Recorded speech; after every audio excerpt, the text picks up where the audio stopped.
मगर अपने हाथ खड़े कर देना और बोल देना कि मैं नहीं कर सकता, ये गलत बात है। जबकि बच्चे अब अनशन पर बैठे हैं तो भी आपकी आंखें नहीं खुल रही, ये नहीं कि आपके अंदर का ज़मीर बिल्कुल मर चुका है, इंसानियत बिल्कुल मर चुकी है। तो ये जल्द से जल्द इन लोगों ने इस चीज़ पे एक्शन लेना चाहिए और बच्चों का मसला हल करना चाहिए। जल्दी से जल्दी अपॉइंटमेंट लेटर्स इनके रिलीज़ करना चाहिए। ये सरकार की असफलताओं का सबसे बड़ा प्रूफ है। आपको 4 साल लग जाते हैं एक एम्प्लॉयमेंट जनरेट करने के लिए, एम्प्लॉयमेंट जनरेशन छोड़िए, अपॉइंटमेंट लेटर रिलीज़ करने के लिए। जबकि आप बोलते रहते हो कि डिजिटल इंडिया और डिजिटली हम आगे बढ़ रहे हैं। अगर आप इतने ही डिजिटल हो गए हो तो एग्ज़ाम्स होते से ही 1 महीने के अंदर रिज़ल्ट्स आ जाना चाहिए और विद इन 2 मंथ्स आपने अपॉइंटमेंट लेटर्स रिलीज़ करके बच्चों को जॉइनिंग्स दे देने चाहिए। बच्चे सालों साल मेहनत करते हैं और आपकी एग्ज़ाम डेट्स ही नहीं आती है।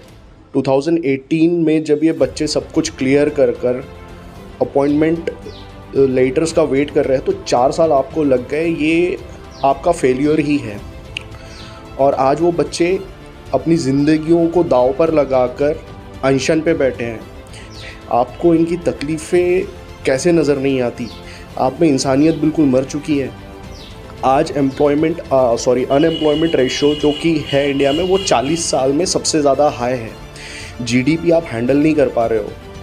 एग्ज़ाम्स आप निकालते हो, 2019 में एग्ज़ाम्स निकालते हो, 2021 तक के आपके एग्ज़ाम्स की डेट रिलीज़ नहीं होती है। सिर्फ आप कलेक्शन कर लेते हो बच्चों से फ़ीस के, एग्ज़ाम्स निकलने वाली है मगर एग्ज़ाम्स होती नहीं है।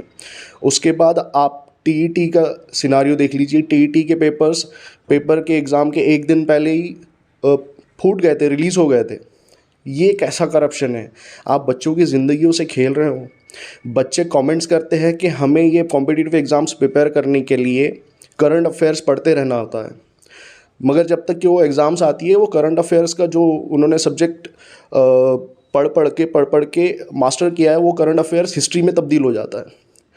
तो ये रुकना चाहिए, गवर्नमेंट को इसके तरफ ध्यान देना चाहिए। और जबकि इंडिया आज की डेट में अनएम्प्लॉयमेंट रेशो में इतने आगे बढ़ चुका है तो इस चीज़ के लिए जल्द से जल्द कदम उठाने चाहिए गवर्नमेंट ने। नेताओं के पास जब ये बच्चे जाते हैं, खासकर नागपुर के कुछ बड़े बड़े नेता हैं यहाँ पे, तो वो कहते हैं कि भाई ये अर्धसैनिक बल ये मेरे अंडर में नहीं आता।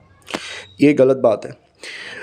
2 टाइप्स में हमारी आर्म फोर्सेस डिवाइडेड है, एक मिलिट्री और एक पैरामिलिट्री।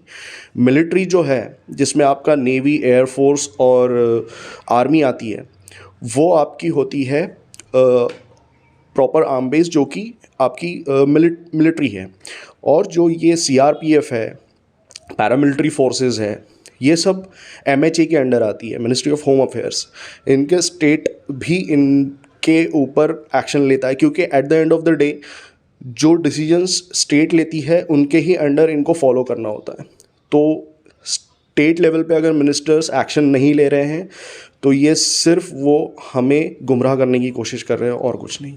नेताओं का ऐसा कहना कि ये मेरे अंडर में नहीं आता, कम से कम मदद तो कर सकते, आवाज़ तो उठा सकते उन बच्चों की। ऑब्वियसली आप मिनिस्ट्री में हो तो बिल्कुल मदद करना चाहिए, उनकी आगे बढ़कर आना चाहिए, उनकी आवाज़ एटलीस्ट अगर आप वो सही कंसर्न पर्सन नहीं हो तो आप उस इंसान तक तो आवाज़ ले जा सकते हो इन बच्चों की जो कि इनके मसले सॉल्व कर सकता है।